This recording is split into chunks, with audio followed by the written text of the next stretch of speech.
Saigon. Shit. I'm still only in Saigon. Martin Sheen punching the mirror in that hotel room in Saigon, blood running down his hand. The raw, broken performance that opens Apocalypse Now, the way he smears the blood across his face, the animal sounds coming from his throat, the complete loss of control. What if I told you that wasn't acting? That was Martin Sheen having a complete mental breakdown on camera. And Francis Ford Coppola kept the cameras rolling. That's just the beginning. The making of Apocalypse Now was more insane than the film itself. Real typhoons destroying millions of dollars in sets. Real heart attacks in the middle of the Philippine jungle. Real dead bodies showing up on location that nobody ordered. And 20 hidden details that most people who've watched this masterpiece a dozen times still haven't noticed. Details that reveal just how close this film came to never existing at all. These are 20 hidden details you completely missed in Apocalypse Now. Number 1. The opening hotel room scene where Captain Willard destroys everything in sight was Martin Sheen's actual psychological breakdown, caught on film in raw, unfiltered detail.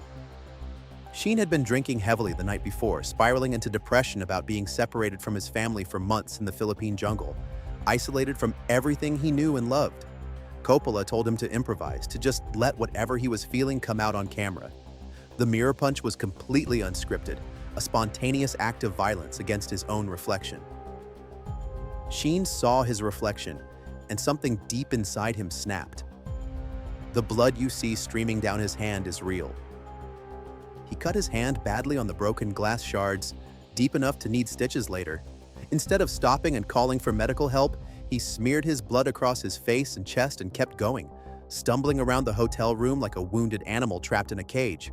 The crew wanted to cut and get him bandaged up immediately, but Sheen refused, staying in character, lost in the madness. Coppola later said he felt genuinely guilty for filming it, for exploiting a man's real pain and vulnerability for art, but he also knew it was the perfect introduction to a character descending into madness. That raw vulnerability in Sheen's eyes, the way his face contorts with genuine anguish, the animal sounds coming from his throat that wasn't method acting or careful preparation. It was a man genuinely falling apart, and the cameras captured every devastating second. Number 2. Marlon Brando showed up to the Philippine jungle set weighing nearly 300 pounds and hadn't read Heart of Darkness, the Joseph Conrad novel the film was based on. Coppola had written Colonel Kurtz as a lean, hard special forces officer, someone who'd gone native and become a warrior king. Brando arrived looking nothing like that. Worse, Brando demanded to know what his character's motivation was, what Kurtz's backstory looked like, why he'd gone insane. The entire production was waiting, burning thousands of dollars a day, and Coppola had to admit he wasn't sure anymore. They spent days locked in Brando's air-conditioned trailer with Coppola reading him the Conrad novel page by page and improvising new approaches to the character. That's why Kurtz hides in shadows throughout the film. Coppola used darkness, close-ups of just Brando's face, and strategic camera angles to hide his weight and create an air of mystery around a character he was literally rewriting on the fly while the crew waited outside. Number 3. A real Category 5 typhoon named Olga demolished the entire production in May of 1976. Sets that took months to build, intricate village structures designed by production designer Dean Tavoularis, the boats, the equipment, entire sections of recreated Vietnam, all destroyed in hours. The massive village constructed deep in the jungle, complete with authentic-looking huts and structures, simply vanished. The Philippine government had loaned Coppola helicopters and military support, but when the typhoon hit and became a national emergency, they pulled everything to handle the disaster relief. The production shut down completely for 8 weeks. Coppola had to send his cast and crew home while he scrambled to rebuild and refinance. Insurance didn't cover natural disasters and war zones, so every dollar to reconstruct came out of pocket. The delay added millions to the budget and pushed Coppola to the edge of bankruptcy. Some crew members never came back after the shutdown. Number 4. Martin Sheen suffered a massive heart attack in the middle of the Philippine jungle, miles from any hospital or medical facility. He was only 36 years old. Sheen was doing a scene where Willard runs through the jungle at night and suddenly collapsed, clutching his chest. The nearest hospital with cardiac equipment was hours away by helicopter, and it was the middle of the night. His brother Joe Estevez, who was visiting the set, had to fly in as a body double and finish some of Sheen's shots from behind while Martin recovered in Manila. Coppola kept the heart attack completely secret from the studio executives and the press, terrified they'd shut down production immediately or demand a new lead actor, which would mean starting over from scratch. Sheen literally crawled on his hands and knees through the jungle to get help because he didn't want anyone to know how bad it was, didn't want to be the reason the film collapsed. He was back on set just weeks later, still recovering, his chest still hurting, because stopping meant the film would never get finished and everyone's work would be wasted. Number 5. The water buffalo being hacked to death during the Kurtz compound scenes was real. Coppola didn't stage it or use special effects. A local Ifugao tribe was performing an actual ritual sacrifice for a religious ceremony, and Coppola got permission to film it and intercut the footage with his fictional scenes. The buffalo was going to be killed anyway as part of their traditional practices, so he incorporated the authentic slaughter into Willard's assassination of Kurtz. The parallel between the two deaths, the ritualistic nature of both killings, the brutal imagery of the machetes chopping into flesh, it's all genuine. You can see the tribesmen actually performing their ceremony while actors playing Kurtz's followers watch. The animal rights activists later protested the scene viciously when the film was released, calling it exploitation and cruelty. Coppola defended it repeatedly by explaining the cultural context, that the sacrifice would have happened regardless of whether cameras were present, and that he was documenting a real spiritual practice rather than staging animal cruelty for entertainment. The controversy never fully went away. Some countries edited or banned the scene entirely. Number 6. Dennis Hopper showed up to set genuinely high on drugs for most of his scenes. He played the manic photojournalist at Kurtz's compound, and that frenzied, rambling energy wasn't acting. Hopper was doing significant amounts of marijuana and alcohol throughout filming, and Coppola just let him run with it. In one scene, Hopper was supposed to have 1 or 2 lines of dialogue, and instead he delivered a 5-minute monologue about Kurtz being a poet warrior that Coppola mostly kept in the final film. The chaotic unpredictability you see on screen was Hopper operating without a script, without direction, just pure, unfiltered Dennis Hopper madness channeled through a camera. Brando reportedly refused to be in scenes with Hopper because he found him too unpredictable and intense. Crew members said Hopper would show up not knowing what day it was, start ranting about Kurtz like he was a religious figure, and somehow it all worked perfectly for the character. The genius and the chaos were impossible to separate. Number 7. Francis Ford Coppola mortgaged his personal home in San Francisco and his vineyards in Napa Valley to finish Apocalypse Now. United Artists had agreed to finance the film, but as costs spiraled completely out of control and the production dragged on month after month with no end in sight, the studio threatened to pull funding and abandon the project entirely. Coppola put up everything he owned as collateral to keep the cameras rolling. He was on the verge of losing his house, his winery that he'd built into a successful business, everything he'd earned from the Godfather films. His wife Eleanor documented his mental breakdowns during production in her documentary Hearts of Darkness. There's footage of Coppola in the jungle saying he genuinely might kill himself if the film failed. The pressure wasn't just artistic or creative, it was financial survival for his entire family. One bad test screening, one studio executive losing faith, and Coppola would have been bankrupt and homeless. Number 8. The massive napalm explosion during the Ride of the Valkyries helicopter attack scene used real napalm borrowed from the Philippine Air Force. That enormous fireball consuming the jungle in the background wasn't special effects or Hollywood magic. It was an actual military-grade incendiary strike with real napalm jellied gasoline.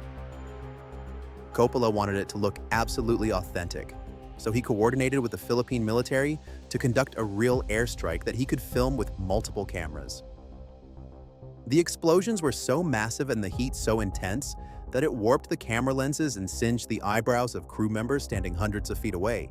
Robert Duvall in his costume as Lieutenant Colonel Kilgore, standing calmly in the foreground while the jungle burns and explodes behind him, wasn't reacting to green screen or tennis balls on sticks. He was standing near actual fire and destruction, actual military ordnance detonating. Safety protocols on the set were minimal by modern standards. Today, that scene would require months of CGI work and safety meetings. In 1976, they just lit the jungle on fire and rolled cameras. Number 9. Lawrence Fishburne was only 14 years old when he was cast as Clean, the young gunboat crew member from the Bronx. He lied about his age during auditions, claiming he was 16 or 17 because the role required an older teenager and he knew they wouldn't cast a 14-year-old. By the time filming finally wrapped years later, Fishburne was 17 going on 18. His entire adolescence, those crucial formative years, happened on that set in the Philippine jungle surrounded by fake war that felt more real than most actual wars. The baby-faced kid you see early in the film visibly ages and matures as the movie progresses, because it literally took that long to shoot. You can see his face changing, his voice deepening, his body growing. Fishburne later said the experience was surreal and sometimes traumatic, growing up in a war movie where the adults around him were having real breakdowns, where the chaos on screen bled into the chaos behind the cameras. Number 10. The Playboy Playmates USO show scene was directly inspired by real shows that toured Vietnam to entertain troops. Bob Hope and other major entertainers brought Playboy models and beauty queens to perform for soldiers in remote jungle bases. And the chaos depicted in the film, the soldiers rushing the stage in a frenzy, the barely controlled mob energy threatening to turn violent, that all happened in real life at actual USO shows. Coppola wanted to show how the war had turned even entertainment into something violent, desperate, and deeply unsettling. The actresses playing the Playmates were actual professional models hired for authenticity. The extras playing soldiers were so rowdy and aggressive during filming that several people got injured when the crowd surged forward. The scene had to be shot multiple times because the crowd kept getting too wild, breaking through the security barriers and creating genuine danger. Some of the chaos you see on screen, the desperation in the soldiers' faces, the way they claw at the stage, that wasn't acting. Those were extras getting caught up in mob mentality. Coppola barely had control of the scene. Number 11. The title Apocalypse Now came from a hippie button that a friend showed Francis Ford Coppola during the early 70s counterculture movement. The button said, "Nirvana Now," a peace movement slogan promoting immediate spiritual awakening and rejecting material culture. Coppola twisted it into Apocalypse Now, turning the countercultural optimism and flower power idealism into something dark, ironic, and deeply cynical. The film was originally going to be called The Psychedelic Soldier, which sounds absolutely terrible and dated in hindsight. John Milius, who wrote the original screenplay inspired by Heart of Darkness, wanted something that captured both the absurdity and horror of Vietnam, the sense that America was experiencing an apocalypse in slow motion. Apocalypse Now perfectly summed up the feeling that the world was ending in the jungle, right now, in real time, and nobody could stop it. The title became iconic because it captured the immediate, present-tense horror rather than treating Vietnam as a historical event. The war wasn't something that happened. It was happening right now as you watched. Number 12. Marlon Brando improvised almost all of his dialogue in the Kurt scenes. He'd show up on set, sit in the shadows with just his face illuminated, and just start talking about whatever came into his mind. Coppola would roll cameras and hope something usable emerged from the rambling. The famous horror and moral terror monologue, the chilling stories about inoculating children, and then finding their severed arms piled up. Most of that came from Brando riffing on themes in Conrad's novel, mixed with his own disturbed ideas about war and human nature. Coppola would later spend months in the editing room piecing together the best takes, trying to construct a coherent character from hours of footage. Some days Brando would give profound philosophical speeches worthy of Shakespeare. Other days he'd recite poetry by T.S. Eliot or ramble about his cat or complain about his weight. It was a wildly expensive gamble paying one of the world's biggest stars millions of dollars to improvise in the dark. That somehow worked because Brando's raw talent could turn even nonsense into something mesmerizing. Number 13. Apocalypse Now was scheduled to shoot for 14 weeks in the spring of 1976. It took 238 days spread across more than a year. What was supposed to be a quick guerrilla-style production turned into a years-long nightmare that consumed lives and destroyed relationships. The Philippine location was supposed to save money compared to building sets in California. But the typhoon, the heart attacks, the constant script rewrites, the delays caused by Brando's demands and Hopper's drug use, everything pushed the timeline into complete absurdity. Cast and crew members had nervous breakdowns and had to be sent home for psychiatric treatment. Marriages fell apart under the strain of being separated for over a year. People quit in frustration and flew home, unable to take the chaos anymore. Coppola kept pushing forward like a man possessed, convinced that stopping for even a week would mean the film never got made, that United Artists would pull the plug and all the suffering would be for nothing. The experience broke him psychologically in ways he never fully recovered from. Number 14. The original ending Coppola shot was completely different and cost millions of dollars that ended up on the cutting room floor. He filmed a massive battle scene where Kurtz's compound is destroyed by American airstrikes, a violent, apocalyptic finale with helicopters swooping in, explosions tearing through the temple, and Willard escaping through the chaos. It was designed to be a huge action spectacle, a conventional war movie climax. Test audiences hated it with a passion. They found it too loud, too bombastic, too conventional, and Hollywood for a film that had been so surreal, psychological, and dreamlike for 2 hours. The big action ending felt like a betrayal of everything that came before.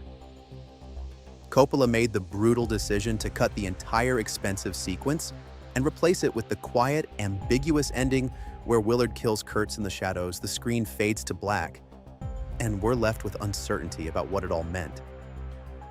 The unused footage still exists in the Coppola archives. He brought back some elements and alternate takes for the Redux version released in 2001. But the original theatrical ending with its ambiguity and restraint remains the definitive version that made the film a masterpiece. Number 15. Real human corpses showed up on set, and nobody knew where they came from at first. The prop master had purchased what he thought were medical dummies and realistic mannequins from a supplier in Manila for the scenes at Kurtz's compound where bodies hang from trees and decompose in the tropical heat. Turns out they were actual dead bodies stolen from morgues and graveyards by black market body dealers. When the cast and crew discovered the truth, there was panic and outrage. Some people threatened to quit.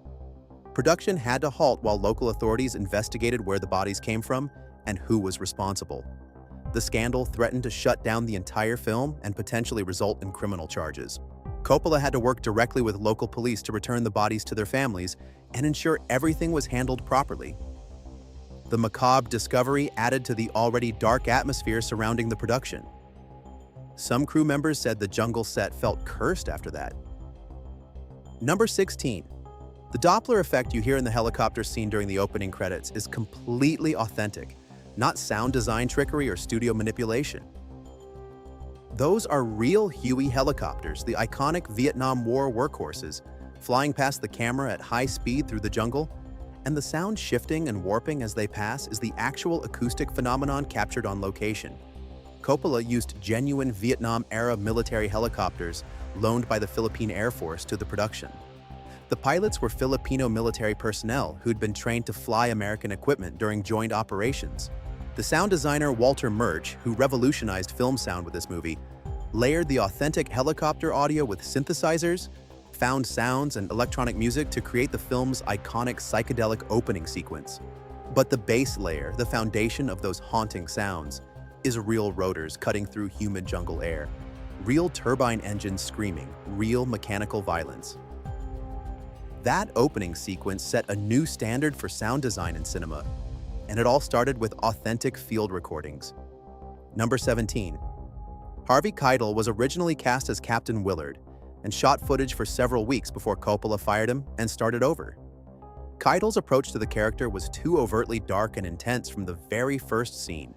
Coppola wanted someone who could show the gradual descent into madness, a man slowly losing his grip on reality as he traveled deeper into the jungle. Keitel was playing Willard as already broken from frame one, a man beyond saving. There was nowhere for the character to go, no arc, no transformation. Coppola realized the mistake after watching dailies and made the brutal decision to start over with Martin Sheen. Keitel's footage was completely reshot, which added enormous costs and delays to a production already hemorrhaging money. Keitel later said he understood the decision creatively, but wished Coppola had given him more specific direction before making such a drastic move. You can find some of Keitel's scenes in behind-the-scenes documentaries, and his interpretation of Willard is noticeably different, more street-tough and aggressively threatening compared to Sheen's quiet, internalized unraveling. Number 18. The French plantation scene was cut from the original theatrical release, but restored decades later in the Redux version.